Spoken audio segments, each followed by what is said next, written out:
Indian cricket team से आई है एक बड़ी खबर। In fact it's a huge news.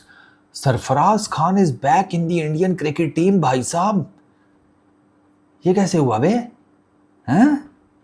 मतलब इतनी कंट्रोवर्सी के बाद Sarfaraz Khan is back in the Indian cricket team. Sarfaraz Khan Indian middle order में साई सुदर्शन की जगह पर आए हैं। साई सुदर्शन का मुकम्मल फिटनेस जो है वो अचीव नहीं हो सकी। साई सुदर्शन को टो की इंजरी हुई थी ना, व्हेन ही वाज ट्रैवलिंग, मतलब वो श्रीलंका के अंदर खेल रहा था इंडिया की तरफ से, तो उसको टो इंजरी हुई और वो फिर उसे अभी रिकवर नहीं कर सका इवेंचुअली, और फिटनेस वो 100% नहीं हुई। तो सेंटर ऑफ एक्सीलेंस ने ना कहा है कि रेस्ट ही करो, कोई ज़रूरत नहीं है बिला वजह में, अभी वो तुम्हारी 100% फिटनेस अचीव नहीं हुई, बंदे और बड़े। तो सरफराज खान की लग गई है लॉटरी, और इमेजेस आए हैं उसके श्रीलंका में इंडियन क्रिकेट किट में, एंड ही वाज लाइक आए अच्छा मजे। मैं कहा सही है गुरु। अब सरफराज खान, यार इसकी बड़ी इंटरेस्टिंग स्टोरी है सरफराज खान की। इसके ना, अब ये इसने साई सुदर्शन को रिप्लेस तो कर दिया है। इसके 6 टेस्ट मैचेस में 371 रन हैं, एक इसकी 100 है और 4 इसकी 50s हैं। 100 इसकी 150 है वर्सेस न्यूजीलैंड। अच्छा, ठीक खेल रहा था।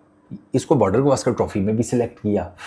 बॉर्डर गवास्कर ट्रॉफी में ये खेला नहीं। बॉर्डर गवास्कर ट्रॉफी के इमीडिएट बाद ये खेला भी नहीं था, इसको ड्रॉप कर दिया। ठीक है। अच्छा, उस टाइम जब इसको ड्रॉप किया गया तो सवाल खड़े हुए 2024-25 की बॉर्डर गवास्कर ट्रॉफी, अगर आपको याद हो, रोहित शर्मा बुमराह वाली एंड ऑल दैट। तो वहाँ पर ना सवाल खड़े हुए कि यार सरफराज तो खेला भी नहीं था। जब आपने एक प्लेयर को खिलाया ही नहीं तो आप ऑल ऑफ अ सडन उसे ड्रॉप कैसे कर सकती हैं? ये कहानी सुनने, कहानी बड़ी इंटरेस्टिंग है। अब ये वही सरफराज खान है जिसने 2025 की रणजी ट्रॉफी में 429 रन किए थे with the batting average of 53.62। ठीक है, ये थर्ड हाईएस्ट रन गेटर था उस साल।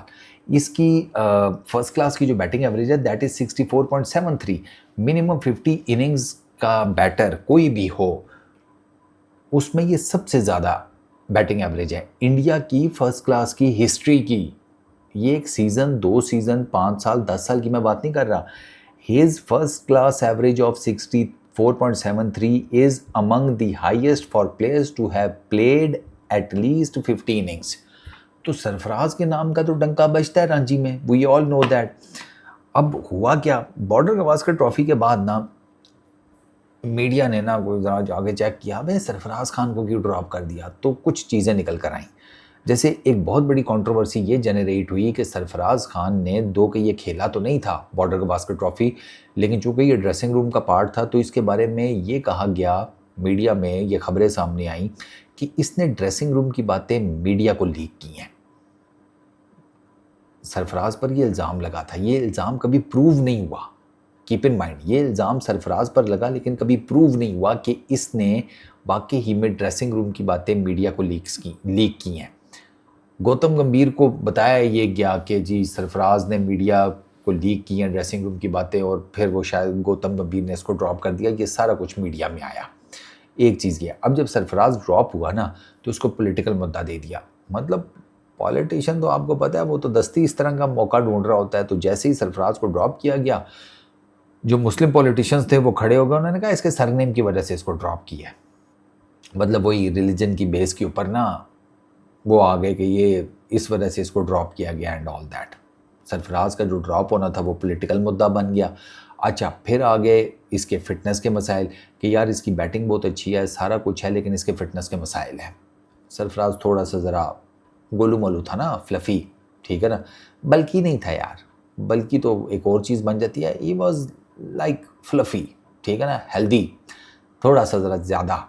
तो सरफराज का ना वो एंगल था कि इसको इस वजह से ड्रॉप किया गया। फिर किसी ने कहा कि मिडिल ऑर्डर में डिफरेंट कम्बिनेशंस ट्राई किए जा रहे हैं, multiple skill set, technically allrounders उनको प्रेफर किया जा रहा है मिडिल ऑर्डर में, और वो हमने इंडियन क्रिकेट में देखा भी।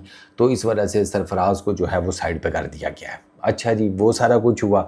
फिर इसका ना ये मुंबई से जब यूपी आया ना, यूपी क्रिकेट एसोसिएशन के अंदर, वो भी जिसे कहते हैं एक कंट्रोवर्सी थी कि मुंबई की जो क्रिकेट एसोसिएशन है उसमें कुछ लोग फिर इससे नाराज़ हो गए, इसने क्यों छोड़ा है, फलाना टिमकाना, उन्होंने उस तरह की कंट्रोवर्सी बनी कि वो इसके पीछे लगे हुए हैं, उन्होंने इसको टीम से ड्रॉप करा दिया एंड ऑल दैट, क्योंकि मुंबई क्रिकेट एसोसिएशन बड़ी तगड़ी क्रिकेट एसोसिएशन है इंडिया की। जो डोमेस्टिक जो क्रिकेट है ना उसमें मुंबई की, पंजाब की, इसके अलावा वेस्ट बंगाल की भी तगड़ी है, यूपी की भी ठीक है, एक और भी है, कोई एक और भी है वो भी बड़ी तगड़ी है यार, वो मेरे जहन में नहीं आ रही। खैर वो भी आ जाएगी तो अभी मैं आपको बता दूंगा। मुंबई, दिल्ली की क्रिकेट एसोसिएशन, ठीक है।